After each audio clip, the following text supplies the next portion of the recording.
What if Anakin Skywalker crash landed in the Marvel Universe?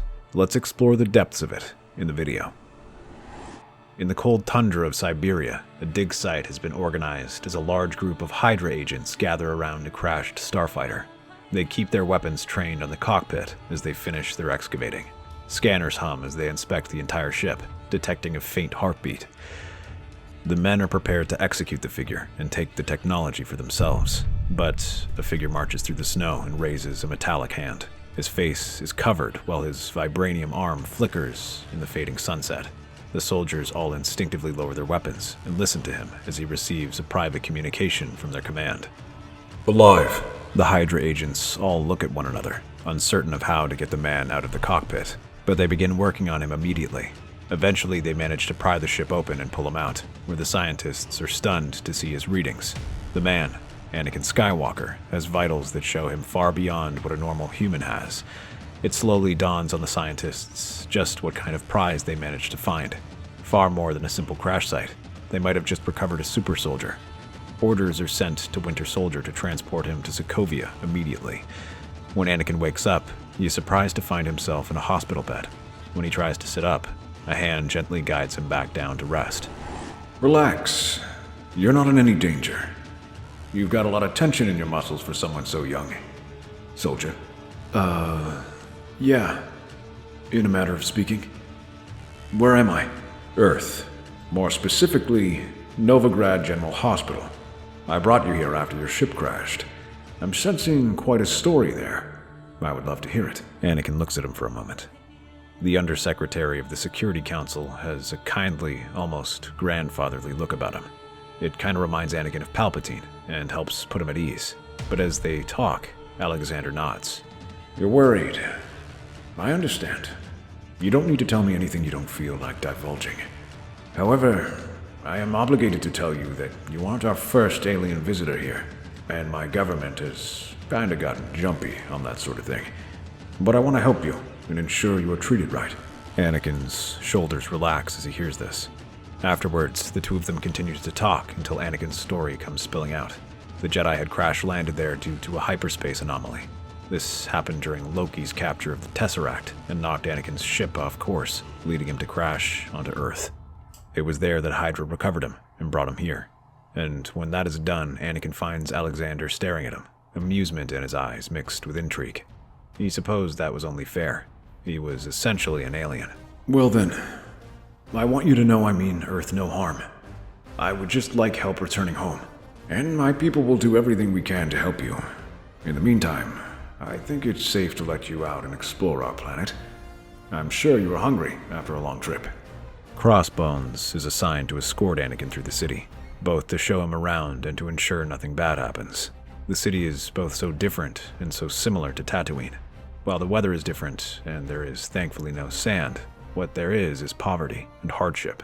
Everywhere Anakin looks, he sees the struggles of people that he's long gotten used to seeing on Coruscant. The infirm and elderly begging on the street, gaunt-looking children, and bent-back adults trying to make meager living. Above him, all he can see is the gray skies and the run-down buildings made possible only by a government that no longer provides for its people. I see none of this ever changes. Not with how we run things, it doesn't. Our leaders talk and talk about diplomacy, about peace and justice. But where is that talk on the streets? Instead, it's just men like us keeping things afloat. These days, I wonder what the Senate ever really does. But part of me knows I won't like the answers. That's the point. We don't want people thinking or asking questions of whether the old world is worth saving. If you ask me, it's simple. If there's something better on the horizon, then none of this matters. But that isn't the only similarity that Anakin spies on this planet. As he talks with Crossbones and other people of the city, he learns about the Avengers, the group of superpowered heroes who protects this world from danger. They certainly have skills, as they've managed to protect Earth from all these major threats, and yet, in the everyday suffering of people, they are nowhere to be seen. They are not helping uplift the people of Sokovia, or in other cities in these areas. The streets of Novigrad are cracked and crumbling. Children chase each other through the alleys, leaping over broken stone. Women lug heavy buckets up winding stairs, and men barter scraps for medicine. Anakin watches all of this and begins to get to work. He repurposes old turbines and water heaters to bring heat to schools. He lifts debris with force, fixing a collapsed shelter. He calibrates drones to deliver food more efficiently across hard-to-reach areas. The people stare in awe, then in hope. They see him, not just for what he does for them, but how he does it. Anakin does not hide his force abilities. In a world where such powers are becoming common, there is no need. Rather than being confused and terrified, the people welcome it and see Anakin as a hero. Their hero. Not like the Avengers who sit atop their ivory tower, but one on the ground with them.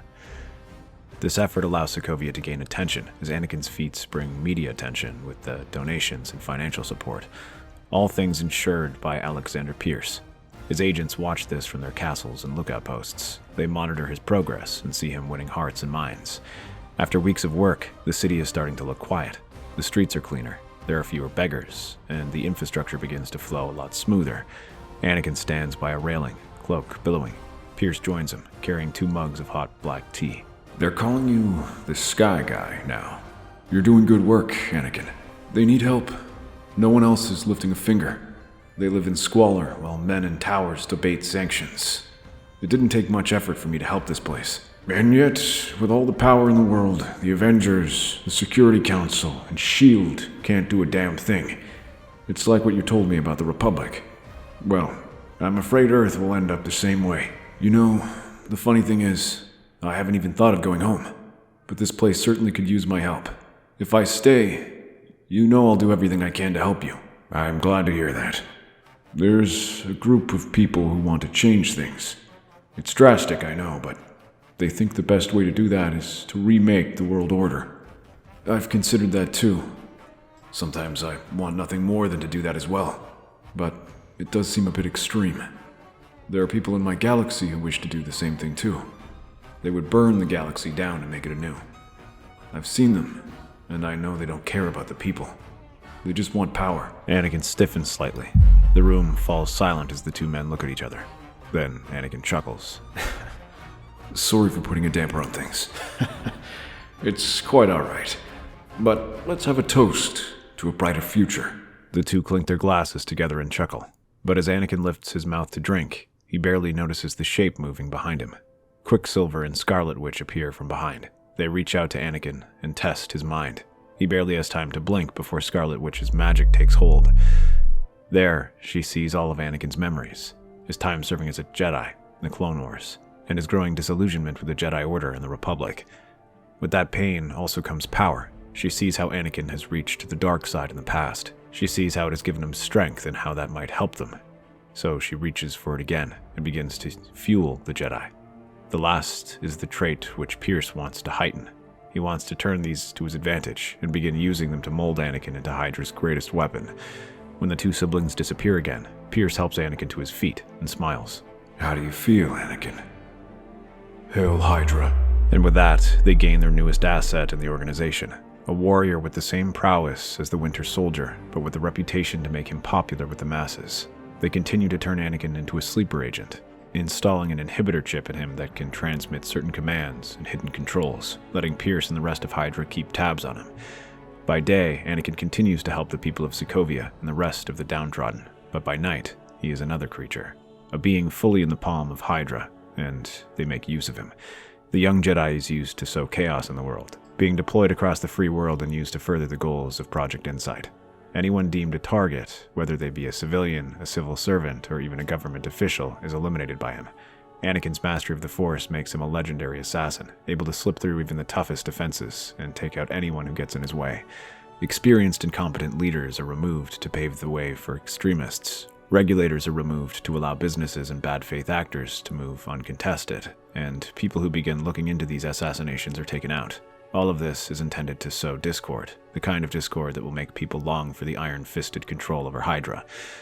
Meanwhile, in places that have known nothing but strife, Anakin moves to eliminate the threats to those areas. In Afghanistan, he removes the remnants of the 10 Rings, systematically wiping out the remaining leadership. In South Africa, Ulysses Klaue and his men are eliminated as well, while in Hong Kong, the Golden Daggers are eliminated. In these power vacuums, Hydra eagerly steps forward and creates order where there was chaos, bringing the people together and helping forge their planned new order. However, they cannot keep this entirely hidden, as Anakin's name and reputation make him a public figure. His powers are world-renowned, so there have long been suspicions of his involvement. Many in S.H.I.E.L.D. even go as far as suggesting that Anakin be arrested, and they intervene, yet these efforts are massively unpopular with the people of Sokovia and those that Anakin has freed.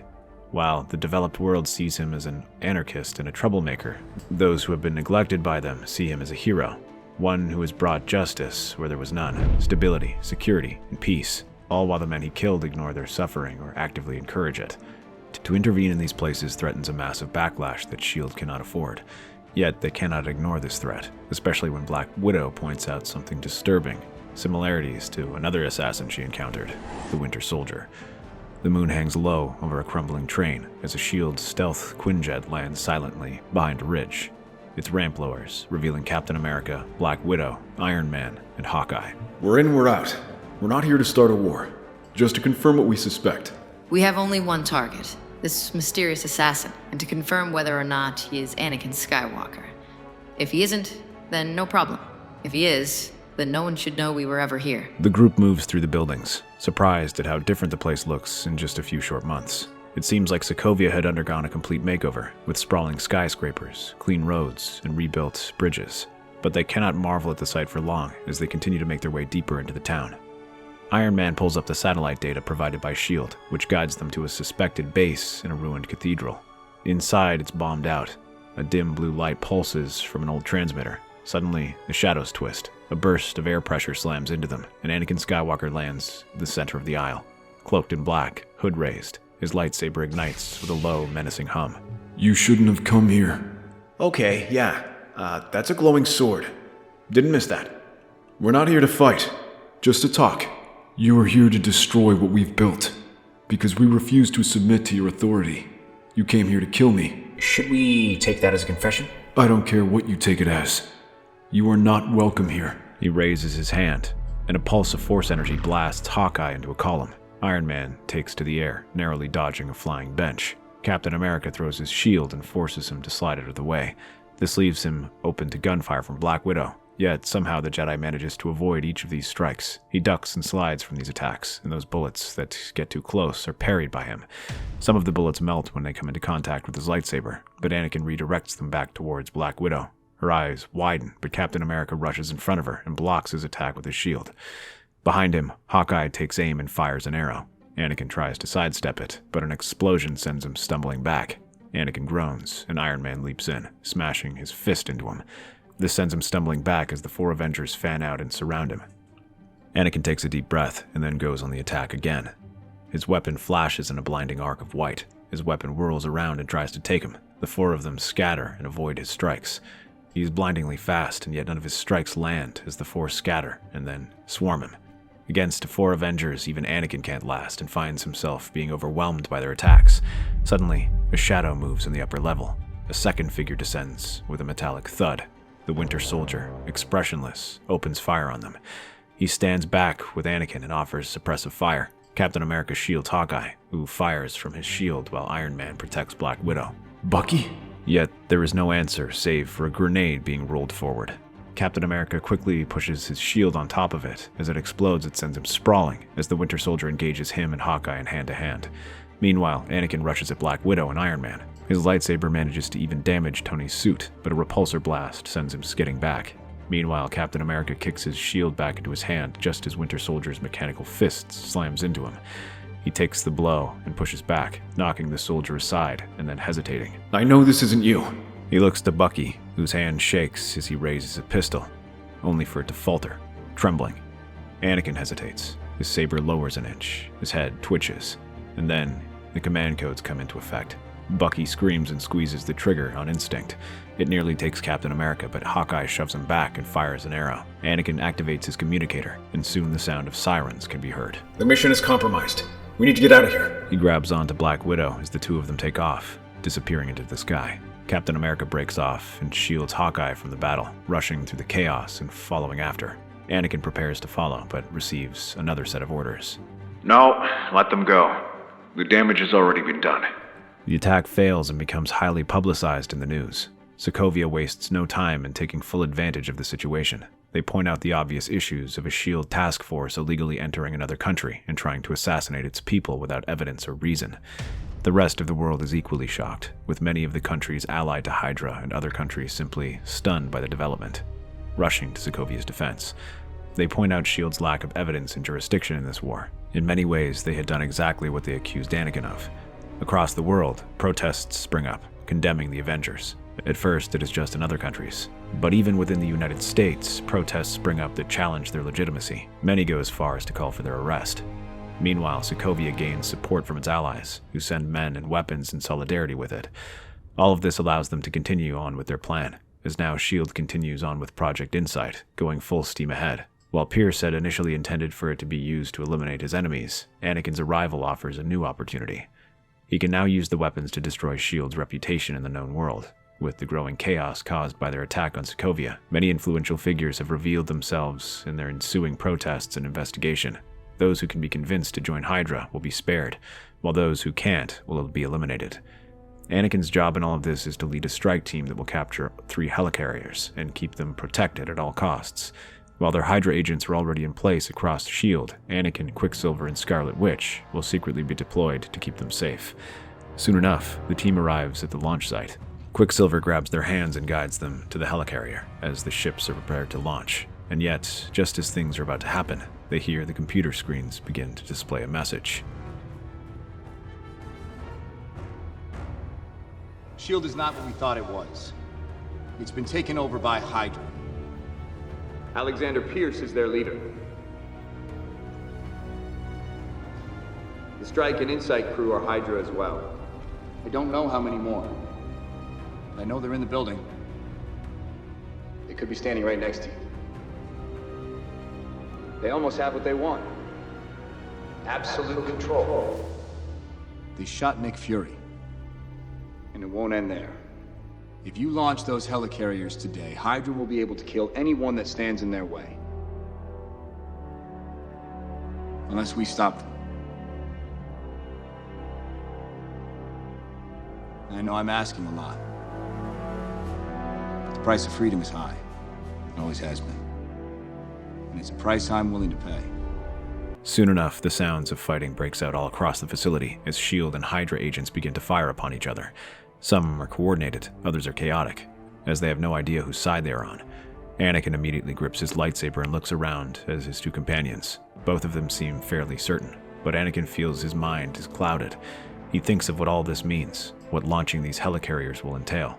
While they might be able to ensure freedom and security, he realizes there might be something more. What is to stop them from simply destroying whoever they don't like?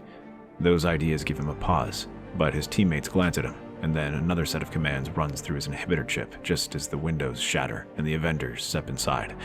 Iron Man, Captain America, Black Widow, Falcon, and Hawkeye ready their weapons. 3 seconds to stand down before this gets ugly. Too late. Quicksilver vanishes in a blur of silver lightning, slamming into Hawkeye, disarming him instantly. He loops and rebounds, body-checking Falcon midair and knocking him through a glass panel.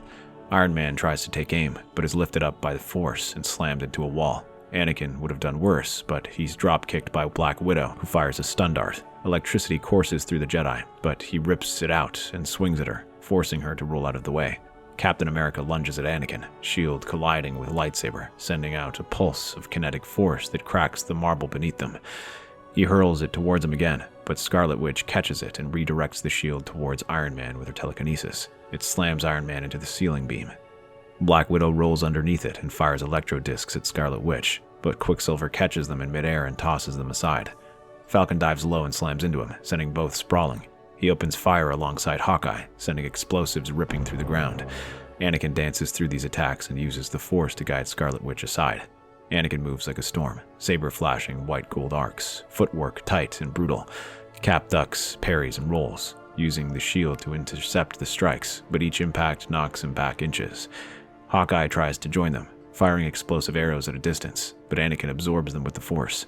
When Falcon opens fire with his wings, the Jedi leaps aside until Quicksilver appears, running on the walls and attacking from above, sending him and Falcon grappling. Cap, on your left. He fires twin repulsors. Anakin twists midair, parrying one blast into the wall and force-pulling Cap into the second beam to intercept it. Cap grunts, throwing his shield. Anakin force slams it back twice as fast, forcing Tony to catch it in midair with a magnetic pulse. Quicksilver tries to repeat his earlier tactic on Iron Man, but as he approaches, an arrow detonates between them, courtesy of Hawkeye. The difference is that Iron Man's armor absorbs the blast. Quicksilver doesn't, and is thrown against the wall. Scarlet Witch's hands blaze red. The entire room warps. Machines bend, lights flicker, and a metal beam tears from the ceiling and impales a console, shutting down the manual override. There is no stopping it. And is this what you really want? Look at the people you're targeting. Cap rolls behind a console, and he activates the computer screen, which shows the targets the helicarrier is preparing to strike. There is a student activist in the middle of her school protesting Project Insight, a Pakistani doctor treating refugees displaced by Hydra, a journalist in New York exposing corruption charges, and a Sokovian schoolteacher critical of government policies. No. We were supposed to protect people. As Quicksilver recovers, he stares up at the screen and sees Scarlet Witch and Hawkeye approaching him.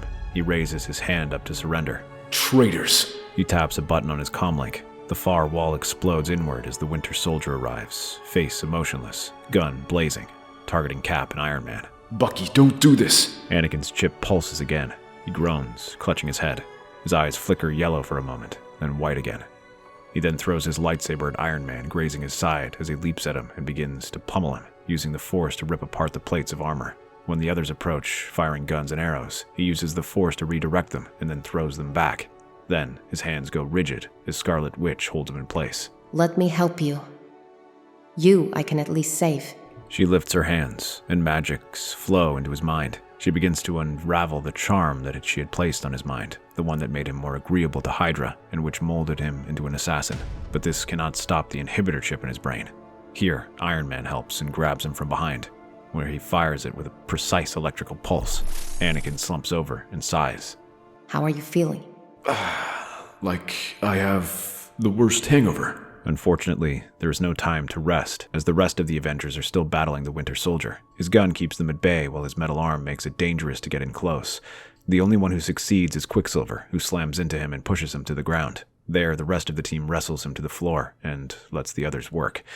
But another communication comes from Nick Fury, reporting that Alexander Pierce is getting away. He's being escorted down a corridor with a strike team. Finish with him. I'll take care of Pierce. Are you sure? He'll have a lot of security around him. One thing you should know about me is that you should never be in a hallway alone with me. Besides, it's time I thank Pierce for rescuing me. He runs off, leaving the rest of the Avengers alone. As he moves through the launch site, Nick Fury provides him with the directions on where to go. While making his way in that direction, he blinks. Master Windu? Who the f*** is Master Windu? Never mind. As he leaps down a staircase, he hits the ground and immediately comes face to face with several dozen Hydra agents, with their weapons trained on him. Anakin chuckles and ignites his lightsaber. The snap hiss was enough for a few to reconsider their situation, but it is too late. He rushes forward, and his lightsaber flashes in the dark. The only light they have is from the blade, and their muzzle flashes. The lightsaber moves in a blur, seemingly deflecting everything that comes his way before slashing forward. The first wave of men finds themselves cut down before they can reload. Others are thrown aside by the Force. They are lifted up onto the ceiling and drop down. Another is kicked against the wall, while more are simply shoved aside, their bodies knocking along the corridor. The rest of the Hydra agents back away, but Anakin advances at a stroll, slicing through their ranks. Screams fill the air as Anakin steps over their bodies, until only Crossbones and Pierce remain. He lets Crossbone empty his clip as Anakin stops advancing and focuses on blocking his strikes. Once his rifle clicks empty, Crossbones tries to reach for his sidearm, but Anakin smirks as he holds up the handgun he picked up from one of the dead Hydra agents. What do you have there? A Mark I Desert Eagle. He fires a single shot, and Crossbones drops to the ground. Pierce steps back and looks at the Jedi. And just what will you do with me? I'm gonna see if two heads grow back. In a single stroke, he decapitates Pierce and lets his body drop to the ground. Meanwhile, the Avengers destroy the 3 helicarriers and put an end to Project Insight. While there is much uproar after these events, Anakin manages to help calm things down by personally joining the Avengers and offering to steer them right. As someone respected by the people, his presence helps put them at ease and begins leading them down a path being more present for the population. They are not just there for the big threats, but also to genuinely improve the lives of Earth's people. That's our theory. The Star Wars universe is a galaxy filled with exciting stories and possibilities, and we love exploring them. If you want to accompany us on this journey to a galaxy far, far away, then please like, share, and subscribe to our channel.